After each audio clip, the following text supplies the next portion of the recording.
Hey, what's up guys? Blender Coda here, and today I wanted to show you a cool tutorial about baking. What that is it's when you capture the 3D look of something, and then you render that image onto another plane to get rid of all the vertices, but still keep the 3D look. I'll show you, let's see, an example of what I'm talking about.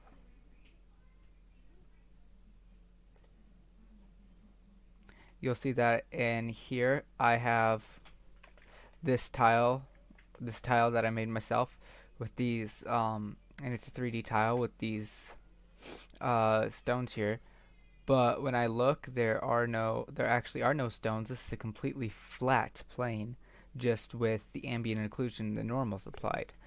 Okay, so what we're going to be doing is we're going to be capturing the ambient occlusion and the normals of our 3D object. What a normal is it's the way the plane is facing. So the way in the direction of the normal. So you'll see that if I go in here and I press N and I scroll down to display, and is it in here? Let's see. Mesh display. There should be a show normals. Oh, and you have to go to GLSL for this. Let's see. We need to make sure that the normals are showing. Okay, guys. So what I was stupid there. So it's right here. So I'm going to turn on the normals for the faces because that's what we're going to be doing. And I'm going to turn up the size, and you'll see that the normals is the face is facing, and which way it's being rendered and what direction. So you'll see that if I go into face select here, select this face and turn it, so RX, you see that the normal changes because that's the way the face is now being directed. And you'll see that if I press W and go to flip normals, it'll start facing that way. So if we render the image or use the texturing mode, so go into Alt Z. Oh wait, this is GLSL. We have to turn on backface culling. So you'll see that now we can see through this face. But if we select it and flip normals, now we can't, because you can only see an image with the direction it's being rendered.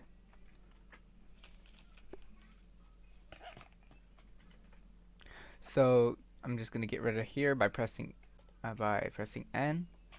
So let's go back into object mode and delete everything. Add a lamp.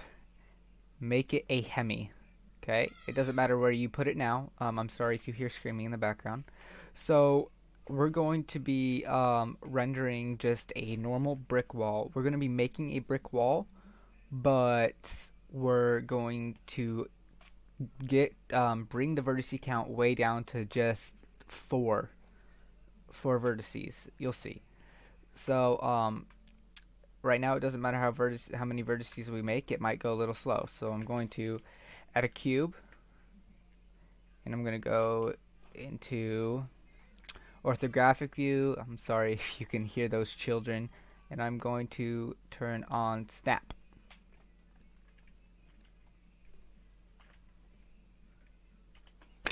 Okay guys, I just took care of the sound real quick.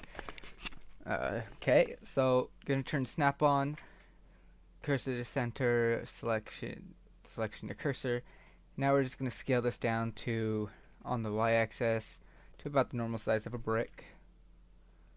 So about there. Okay. Okay, so now we're just going to go in and we're going to add a bevel modifier. Okay, we're going to turn up the segments here. Going to make it smooth, or let's not up the width. Maybe just a 0.102. And let's see what that looks like now. Oh geez, they are still yelling.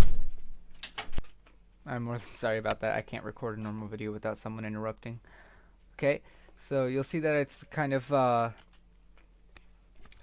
too much noise. Okay, so what we're gonna have to do is we're gonna have to RY and then 90 and RX 90. So now we can go back into the top view, and we're just gonna scale this down on the x-axis to where it should be. Let's see, about like there. That's the normal size of a brick. So now we're gonna apply that, and we're going to let's see. We're going to add an array modifier, and we're going to give it a distance. Let's see if I can. We're going to give it an offset of 1.1, and we're going to up the count to about there. Well, let's see. Let's add a plane. Add plane to the center, and we're gonna S2. Okay, and let's just grab this and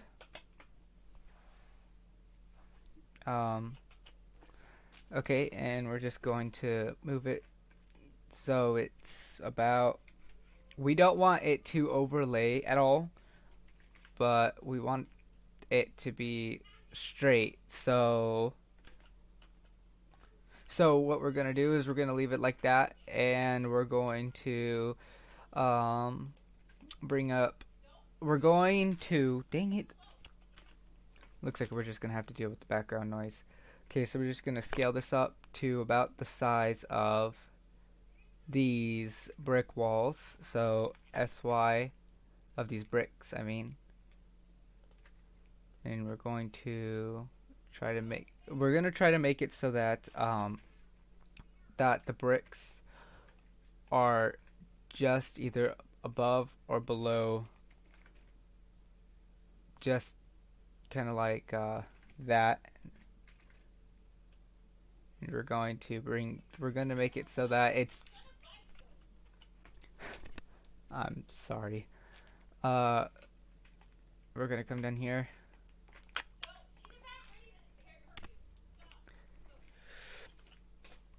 Okay, so I'd say that's good.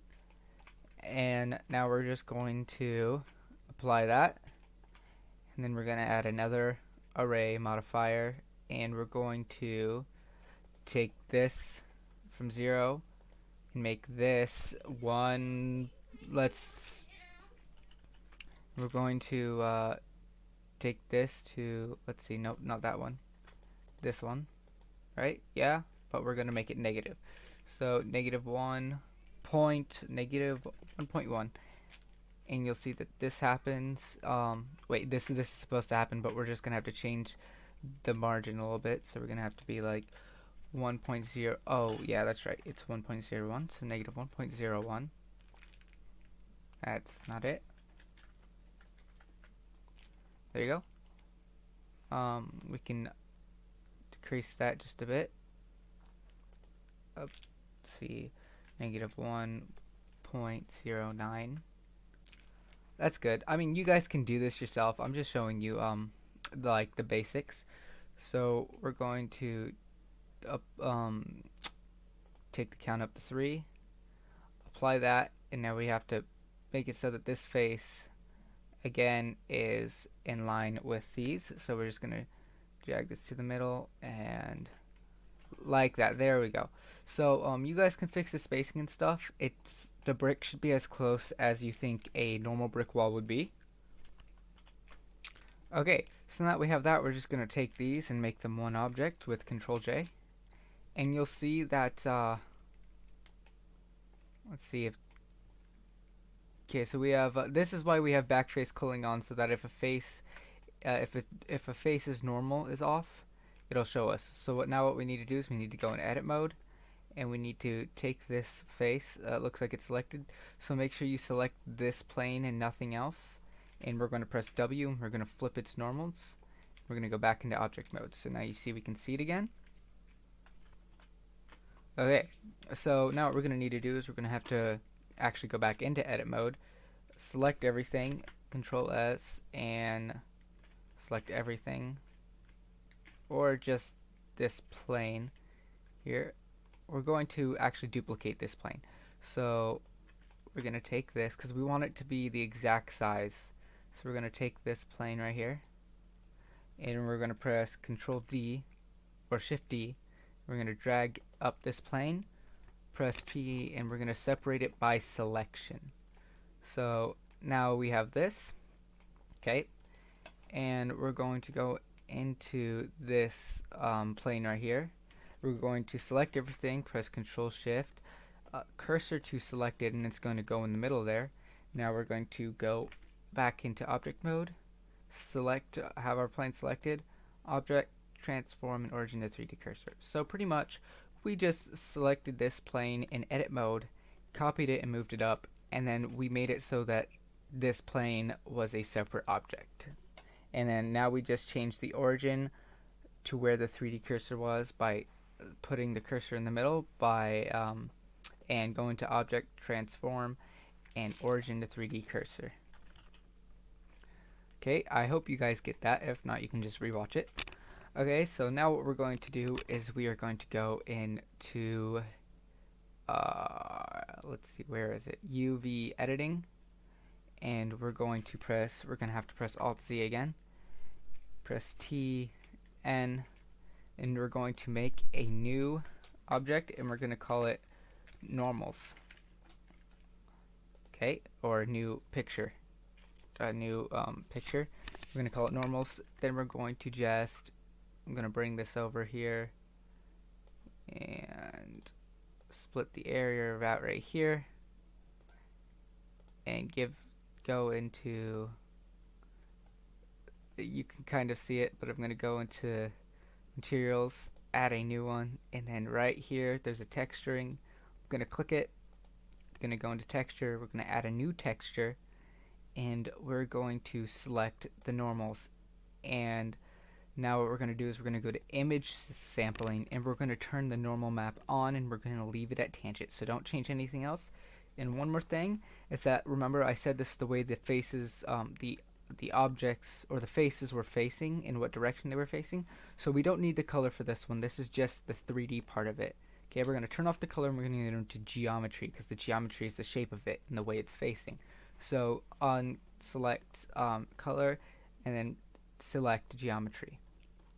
And now we're going to select our brick wall right here, and we're going to shift select this one. Make sure you select your plane second. Actually, we need to go into our plane, press tab, and then select everything in it, and then unwrap it. Okay, so now we can select our brick wall, shift select our plane secondly, go into our scene's camera right here, and we're going to go down to bake. Okay, we're going to go from bake mode to normals, and we're going to leave it on tangent, and then we are going to select the select to active. Okay, and now all we are going to do is press bake, and you'll see that there is an instant 3D look to our plane now. That is a good thing. Okay, so now we're going to add a new picture, and we're going to call this AO for ambient occlusion. Okay, we're going to select our plane again. We're going to click on AO in the UV editing. We're going to come over here to our textures, make a new texture, select AO.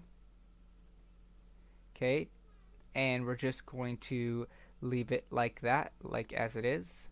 And now we're going to go into our world, and we're going to open up ambient occlusion, scroll down, turn the samples to 12, and then unselect it.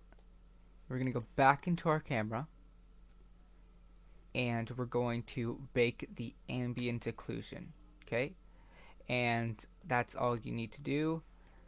we're going to select our brick wall, shift select our plane secondly, and select bake.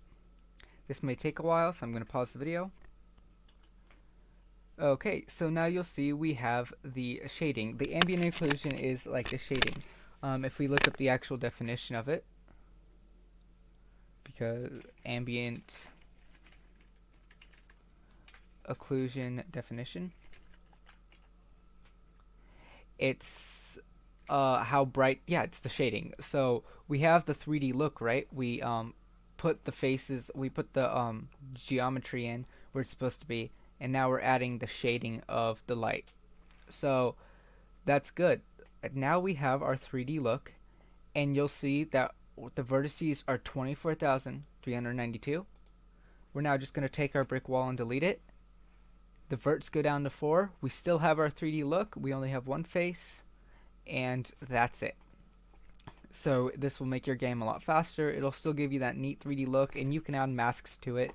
You can add more textures, and that's hecka cool. I hope you guys have fun with this and you learned it, and because with my game, I'm just going to make sure you save before you exit things. But I'm just going to open up my game that I used this ambient occlusion in. Let's see. That it's stuck there. It won't close down. So Blender. I'll show you what you guys can do with this bake method. I'm going to open up my level 1. And I made these walls with the baking method, and I made this floor with the baking method. You'll see that if I select this, and you'll see that out of this whole entire map, I only have 619 faces and only 339 verts. And if I select this, I'm sorry if you hear noise in the background, you see that there's only 211 vertices for all of these stones, and you have to appreciate that if you are making games, you have to appreciate the low vertices count. Okay, so you can do this when you're importing objects. You can import this into Unity as an FBX or an OBJ, and all you have to do is make it so your normals is selected as a normal map. Select your image and select it as a normal map, and then when you're applying it to the texture, just apply it under normal and apply the ambient and occlusion under occlusion or ambient occlusion, however it's specified. So this is a really good thing, and I hope you guys just go out and have fun with this tutorial, because this will help a bunch. Okay, I could show you some gameplay with it. Why not? Okay, guys. So this is gameplay with in Unity with it. You'll see that it looks very nice, and it's actually pretty cool. So I'll show you what I meant. So if you select this my normal tile, for your normal image, and make sure you save it in Blender by pressing F3 and saving it. You can save it in the UV editor only. Save it wherever you want, but make sure when you import it, I have a textures folder, select it and make it a texture type normal map. You don't have to do this with the occlusion. And then when you are selecting your textures, make sure that for the occlusion, for your occlusion tile map, you have it here, and for your normal map, you put it under normal map. You don't have to have anything in albedo at all. And yeah, so this is all cool, and I hope you guys enjoyed this tutorial. I'll see you next time. Bye.